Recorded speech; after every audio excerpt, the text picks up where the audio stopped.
What's going on today, guys? So today we're going to look back at the G5 and try to figure out this electrical problem. So, in the previous episode, I said that the Goldwing, 70s Goldwing, actually shares the same fuse. I was wrong. They're the longer style fuse, the normal car fuse. But what I did was I got on eBay and bought the right style fuse. I actually bought 10 of them. They are the 8AG. I forget what these are, 10 AG maybe? I can't remember. Anyways, I got 10 of those, and then my actual Rock Auto, not Rock Auto, I did buy parts from Rock Auto, but my actual Rocky Mountain ATV order came in finally.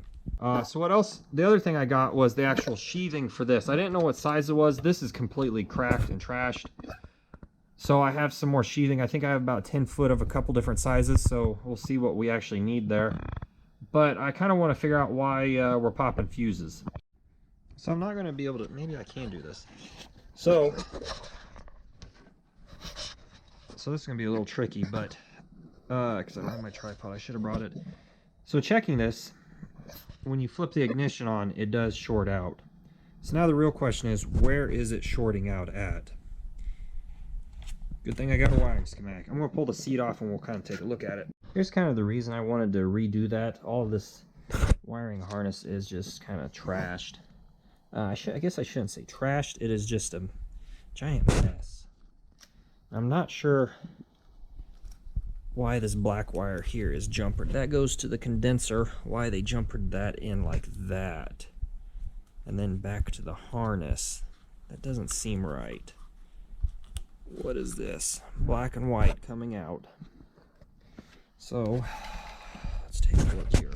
So, looking along here, turn signal, distributor. Here's the coil. Mutual safety. There's the spark plug. Looks like it should be a black and white wire. Going across here. There's a ground. Where's the condenser? You guys will probably see it before me. It's starting. Yeah, it should be. It goes into black and yellow. That doesn't make sense.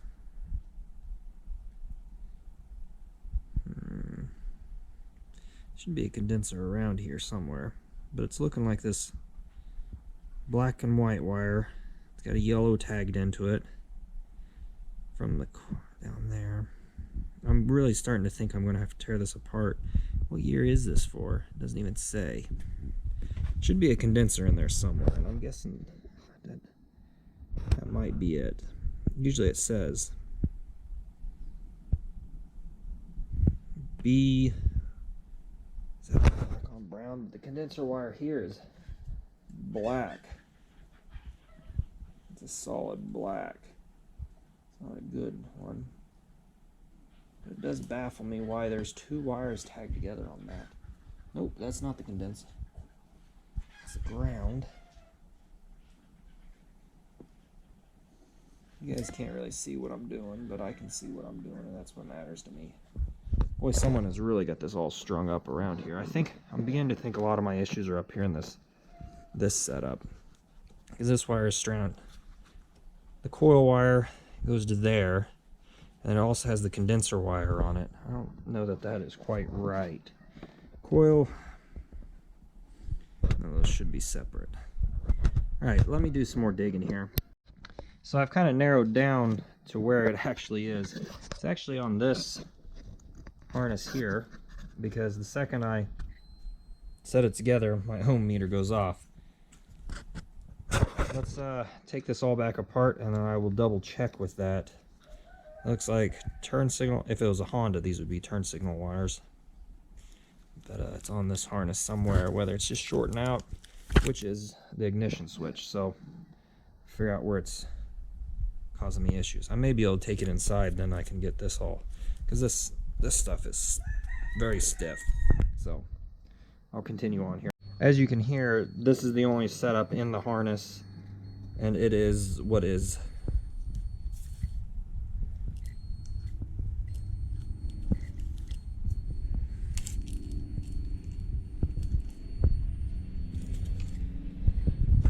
I got a bad wire somewhere here. you can see there's two of them are touching, and if I just move it, maybe it was just me pulling on this over here. It might have just been that. Yeah, I got something shorting out inside the actual switch. Maybe that's why it was broke apart. Anyways, I may just pull it off and we'll take it inside tonight. Okay, so it's slightly dark down here. I went ahead and pulled everything apart. I'm not quite sure where it's shorting out, but I think step one is going to be loosen all these connections here. Now that you can see what I'm talking about. Loosen this. Go ahead and re-sleeve it because I went ahead and bought, I guess it's 5 feet, but 11 millimeter and 14 millimeter. Which I thought 11 millimeter is pretty close. Maybe it's not. I'm not sure. But I'll end up having to depin these down here to slip it on. At least the sheathing would look a lot better. I'm guessing this is actually 10 millimeter or 8, but 11 will work. Turn off my voltmeter here before it dies. It's not that big of a deal. We can work through this. I was really just worried that this clip here had punched something, but I'm beginning to wonder, maybe I got this off. Maybe this needs to be at 90 degrees, because if you remember in the last episode, I can actually turn this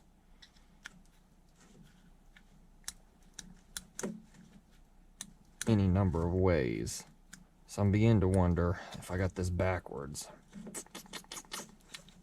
I'm going to take this out and spray a bunch of electromotive cleaner on here to kind of get some of this dirt off. Possibly clean stuff up.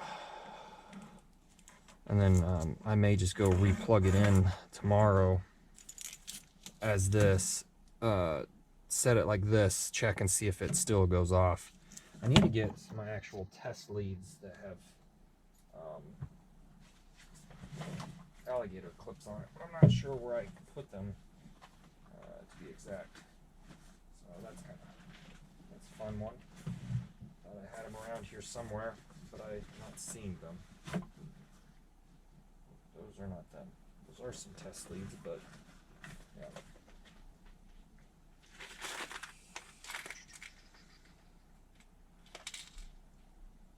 I don't know if these are the same style as these Kawasaki plugs. Let me check real quick here. Oh, no, these don't look like them. They might work though. It's a 4. Do I got a 6? It's a 6. You know, actually, these would work. They're really loose, which makes me understand why they made them like this with a clip. Because boy, I tell you what, well, obviously that one wouldn't work. That's a 4 to 6, but I do have new ones of these if I have to, so no big deal there. I just gotta depin them all now. So, yep, that's kind of where we're at the moment. I'll go clean this, come back probably tomorrow, depin stuff, put some new sheathing on, and try plugging this in. I might even do that tonight. I'll go see what you guys are going to cut in on this high-pitched scream. And if you know anything about electronics, you know that there we go, I bounced it off. So I figured, oh man, I got electromotive cleaner on my hands. So if you've ever read these charts, this one's going to be a little bit tricky to read here. But in the off position, the two connections that should be connected would be black and white and black and yellow. So that's how I figured I was going to figure out how, where this switch is supposed to be. So it's in the correct position now. And as you hear, there is no connection. And if you look at this, the next connection, black and white, black and yellow, never connect any other time except on off. And guess what? There it is. So this should be run, and then this should be night to turn the lights on. So turn that off again, black and yellow. So this is the correct orientation. Now, it's grounding out And I need to double check here. I'll turn this off. On one position, as opposed to the other, which would... So basically I can either have this ground out when it's off, and then the other two are fine. And that was to that brown and white wire. I don't know if you guys can see the schematic here. To that brown and white wire at the battery. Or flip this 180 and then you get it to scream at you. It won't ground out when it's off, but it grounds out when it's on and run, or day and night lights. So I'm curious, brown and white comes over here to the switch. Brown and white are for my day.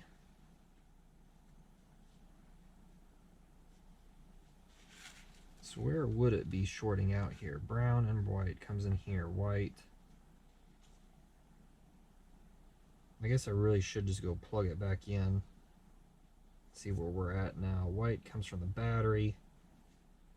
Battery should not be grounded out at all.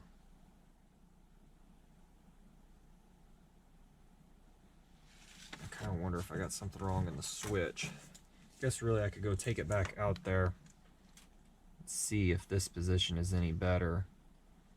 I don't really want to disassemble the switch, but if I'm going to do it, the time to do it would be here shortly. I guess I could throw a fuse in it and then see how this looks.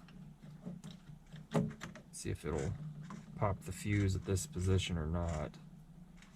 I think I'll do that tomorrow. Little trial and error here and there never hurts anything, right? I guess. I don't know. I guess we'll find out. Do need to figure out what the deal is with that condenser wire, because I don't like that. That's someone's done something funky there. So I might see what I can look at on other harnesses. So stay tuned. So I went ahead and off camera, I figured out, I guess in the last video we figured out where this off position is, which is where we are at now. That's on, obviously. And then, so what I did was I found the off position by checking the resistance between the black and the black with white tracer and the black with yellow tracer, which are these two wires here. I then proceeded to go through and I checked, once I knew, okay, this is the off position, I took one lead and checked every one of these terminals to make sure it wasn't shorting out anywhere else. And I went through everything, and I'm not finding anything that's shorting out right now. Doesn't mean that when I put it on there it won't, but nothing is shorting out to each other, and everything, each one of these terminals, I guess I'm way off camera here, each one of these positions that are supposed to be connected are connected to the correct wires and not touching anything else. So we have no shorts in this setup. Now, with that being said, I measured this cover, and I have a 11 millimeter and 14 millimeter, and unfortunately this one is an 8 millimeter and this one's 10, so both of them are just going to get 11 millimeter covering because that's better than nothing. I also found it, I'll tell you where I bought it, and then I think I'm going to place an order with McMaster and see how theirs looks, and we'll kind of go from there. But I'm going to go through and replace this and try to make it look halfway decent, hopefully. We'll see, and kind of go from there. But I'm going to have to end up depinning all of these and trying to slide everything through at the same time. But this is rock hard stuff, but this is soft. It should give enough to get in there. I mean, it did from the factory, so that is the next plan. So ignore the mess because I am working on prepping the KD 175 for its pressure test. I went through, wrote down which color wire went where, using my D-pen tool. My little trick to getting in there to do them, especially for the male side, is you slip it in, push the wire in, slip the tool in, give it a slight turn, and then pull. It's all kind of a odd one-hand deal. I'm not going to do it because they're in. Then when I put them in, you want to make sure they lock up. I'd used a electrician's trick there where you tape all the wires together, but you got to stagger them. So, you know, couple like this, and then you use that lead wire to pull through. But I'd use masking tape instead of actually electric tape, which probably would have worked. And it got stuck a little bit, so I gave it the old soapy water, and then it just pulled the pole wire out. So I upgraded this one, the bigger cable size, to the 14 millimeter. It looks okay. It looks all right. Everything's kind of come out good. Everything sits in here nice. Still got the on-off. So I think I'm just gonna put it on, see if it pops a fuse. It shouldn't. Now, the only reason it would pop a fuse is if this is creating a connection somewhere else in the bike. Now, what I realized last night is the points are down here in the magneto. I should have known that to begin with. I'm more used to bikes with CDI ignition. My F7 had CDI. I think it did. And then, no, it should have had points, but I never messed with it. But my KD has CDI. Most of my other Kawasaki's I've had are CDI. The 73 has points, and as we talked about earlier in this video, someone has jumpered in here the condenser. I went ahead and bought a new set of points. I guess it's one, but it's called a set. A new point set and a condenser. So we're going to go see at some point here soon what the heck is going on. I'm guessing the condenser went out, or someone thought they needed another one. So we'll try swapping that out. We'll get this put on. Hopefully we quit blowing fuses and kind of get cleaned up, because I need to get back to pressure testing to the KD here shortly. And yeah, I need to get that going, because if you've watched any of my other videos, you will know that I have been working on this KD 175 for we're going on 2.5 years now, so it'd be nice to get that back going, because I haven't rode it since I was in well, probably the last time I rode it was in the 20 I'm guessing like 2012, 2013, maybe 2014. About 2014, I think I had gotten my F7, so I was riding my F7 way more. And shortly after that, I got the trials bike going, the KT 250. So I didn't actually need the old KD 175, because it was pretty low powered at the time. I was not as well versed in in mechanics as I am now. So needless to say, it suffered quite a bit. But we're going to work on that. We're going to get it going. I'd like to race it this year. Third time's the charm, right? Maybe. Anyways, that's enough of this. We need to focus on the Kawasaki G5. What's going on today? I guess I've already said that in the beginning of the video. Okay. Be a screw there. There's not. You know someone else has been in this case recently? I'll tell you, everything's loose and you're missing screws. So, anyways, so here we are. I'm going to try to pull the rotor magneto cover. Knock it off the shaft there. Pull this guy off so we can see what is up with the points. You can tell someone's tried scraping and cleaning this. That's fine. That's good. That helps me out. Okay. So I need to take this nut off, and then I just had it.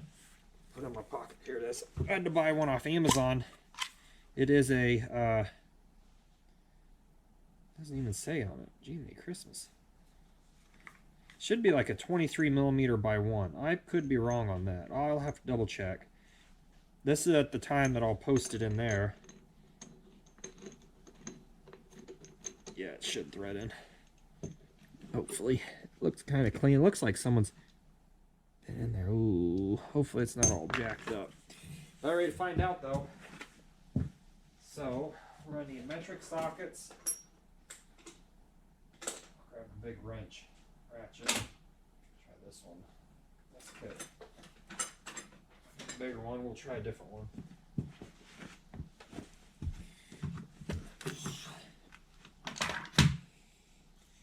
That is a, I'm guessing it's a 14. Just grabbed a 15. 14 fits pretty good. Righty tighty. Oh, lefty loosey. Alright, so what I'm just curious, is it? Nope. I don't know that this will do it. We'll just turn it around till we're back on top.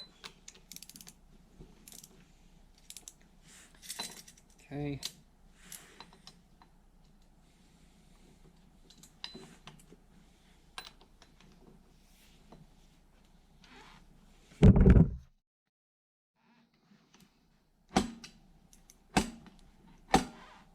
Oh my gosh. All right. There we go.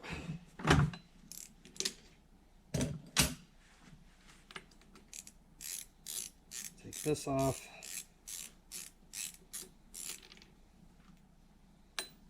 Now, the real trick is trying to get the other hardware out of there. Shouldn't be a washer at least. Let's get a magnet. See if we can stuff out. They're all mirrors. Here's a magnet.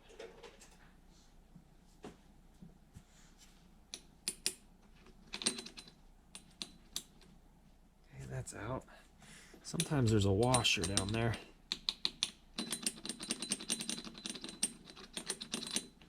I'm not picking anything up. I'll stick a screwdriver down there.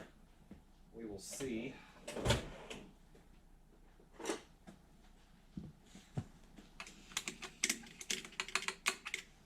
Nope, doesn't look like anything's fallen.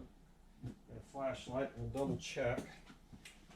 At least I should say on my KD it is that way. Doesn't look to be a washer.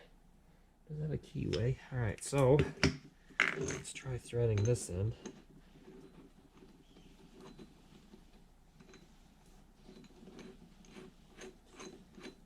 This is the weirdest feeling because it's reverse threads. So, got that going for us. That's not a 14. I want to get something with some little bit of leverage here. Get 2 wrenches. I'll use a socket on that. I'll get a big ratchet though. Big ratchet.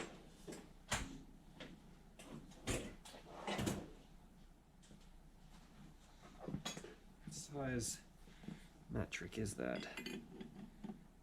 Ooh, maybe an adjustable wrench. Nope, nope. 24 millimeters, just over an inch. Alright, so we got my big gear wrench. I should probably use 3/4 on this, but yeah, let's use 3/4. I don't know how tight this is going to be.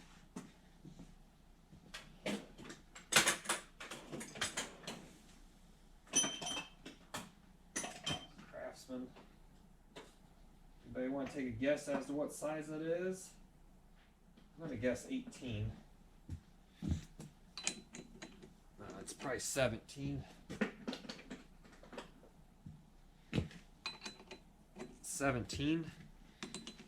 Get the big Craftsman ratchet. It's not that big. Some people will say that. I don't know if you can see this. A little bit. There you go. You can kind of see what I'm talking about. Tools up.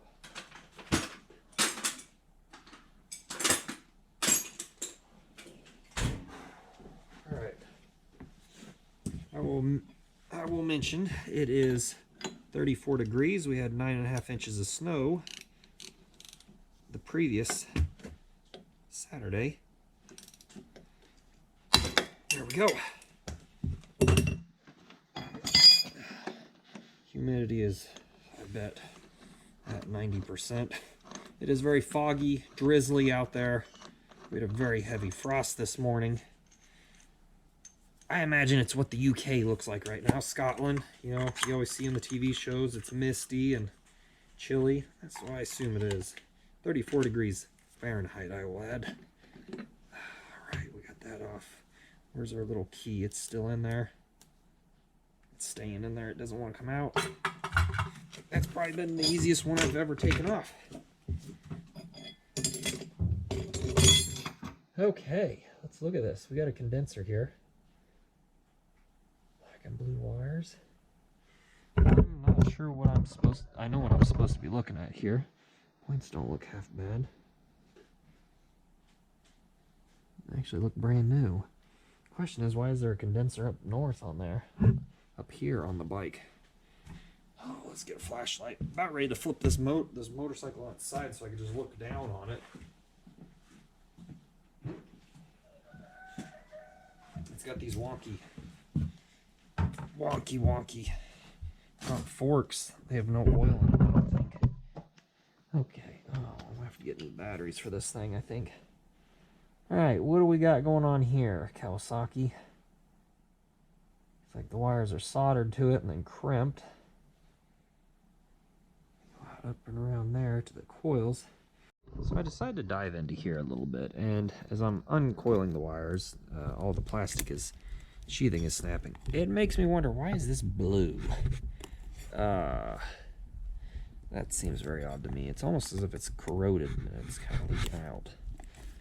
But an idea I have had here, there's a lot of oil in here for some reason or something.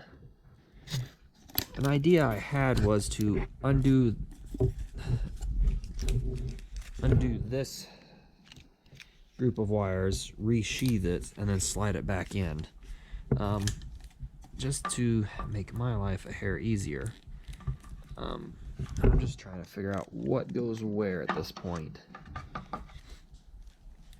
And I may unplug certain things in an attempt to see what is popping my fuse. That all looks good.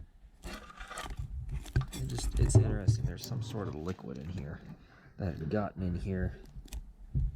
I don't know what it is. Maybe that's what's causing me to short out. Doubt it, but I'm going to spray some electromotive cleaner in here and see if we can clean it out. Hopefully it won't eat my paint. And we'll see what happens. So next day, I'll give you a little update to where we're at. So on the G5 here, I basically looked at the schematic and said, okay, what's the battery used for? Well, the white wire from the battery basically controls in the daytime position, because that's the only place we're popping the fuse is the daytime and the nighttime. Basically on position. It is killing the, when it pops the fuse, that white wire controls one, the horn, and two, so it is basically this brown wire is somewhere shorting out, because if it pops it in, the white wire comes from the battery, and it basically controls the brown wire, which is the horn, as well as the brown wire to the tail lights. Now, this brown wire, if we trace it back here, I'll make sure you guys can see what I'm doing here. Okay. The brown wire, let me see if I can find it. 10 amp fuse, white wire goes to here, comes over, comes down in here, comes out of the ignition switch to the brown. The brown comes up, comes over, goes to the horn, but it is tagged into, as well, turn signal relay, rear brake light, and it comes back out to the tail light there from the rear brakes switch. It comes forward, comes up here. The brown wire is neutral indicator, as well as, I thought it was tagged into the front turn signals. Yes, right there. Brown wire comes over, off the horn. So I unplugged it here at this junction, which changed it no longer beeps at me, it now has actual resistance. So I was looking around. One, the wires kind of look smashed down here on the brake, the rear brake switch. You can't really see it, but they do kind of look smashed down there. Two, I realized this plug, those were touching, but that didn't fix my issue. Switch, the headlight, which I took out yesterday, it did kind of mess up my paint when I cleaned it out, but that's okay. I cannot get this one apart. These are stuck together. You can see they're corroded in there. So here's what I'm thinking. Because it's winter time, it is December like 3rd. I took the coil, I tested with the voltmeter. It is done. It is not a good coil. I could try to repair it and try to fix it, but I think it's just going to be better off to buy one. Well, at that rate, I'm going to have to... The most authentic reproduction is from vintage Kawasaki's in Canada. It's going to take them 2 or 3 weeks. 2 or 3 weeks from now, that's going to be putting me at Christmas time. I'm guessing that at Christmas time, it's going to be too cold. And what obviously, this doesn't have any pliability, but what pliability these do have is going to be gone because it'll be freezing. So, unfortunately, I think what my step is going to be is later this week when it's warm, because oddly enough, it's December, Midwest, US. It's going to be getting up into the 60s. That's kind of nice, but I'm going to go through and I'm going to unplug everything as much as I can and just basically take this harness out. That way I could take it inside and I can rehab some of this stuff. And when I say rehab it, mostly just put new sheathing on it. This stuff may just get wrapped with the dry vinyl wrap instead of actual sheathing like it is. I'll have to buy some because I don't have anything this small. The other issue I run into is the ends are I have to run a bigger size because the ends, I'm pretty sure they put this sheathing on before they put the actual ends on.